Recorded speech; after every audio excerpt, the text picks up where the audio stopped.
पुणे दिघी ताम्हिळी महामार्ग गेल्या 25 दिवसांपासून ठप्प असल्याने रायगड आणि पुण्यातील नागरिकांचे, व्यापाऱ्यांचे आणि पर्यटकांचे मोठे हाल होत आहेत.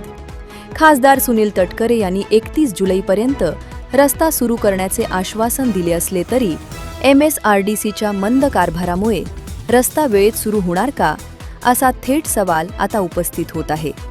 पाहुयात महाडहून आमचे प्रतिनिधी मिलिंद माने यांचा हा विशेष रिपोर्ट.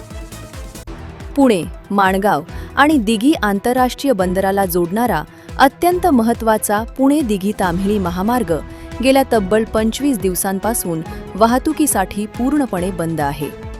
5 जुलै रोजी सह्याद्रीच्या पर्वतरांगांमध्ये झालेल्या अतिवृष्टीमुळे घाटात मोठ्या प्रमाणावर दरड कोसळली. तसेच रस्ता खचल्याने ही वाहतूक ठप्प झाली होती. रस्ता बंद असल्याने पश्चिम महाराष्ट्रातून रायगडमधील श्रीवर्धन आणि हरिहरेश्वर येथे येणाऱ्या पर्यटकांची मोठी अडचण निर्माण झाली आहे.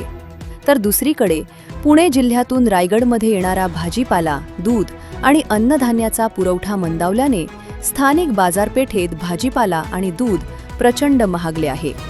या महामार्गावरून दररोज होणारी मोठी प्रवासी व मालवाहतूक थांबल्याने दैनंदिन जीवनावर अत्यंत गंभीर परिणाम झाला आहे.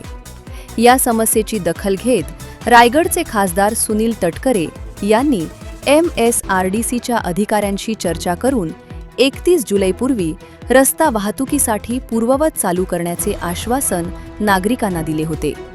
मात्र सद्यस्थितीत प्रत्यक्ष घटनास्थळी सुरू असलेल्या कामाची संथ वाटचाल पाहता प्रशासन 31 जुलैची डेडलाईन खरोखरच पाळणार का, असा संतप्त सवाल आता नागरिक, व्यापारी आणि वाहन चालक विचारत आहेत.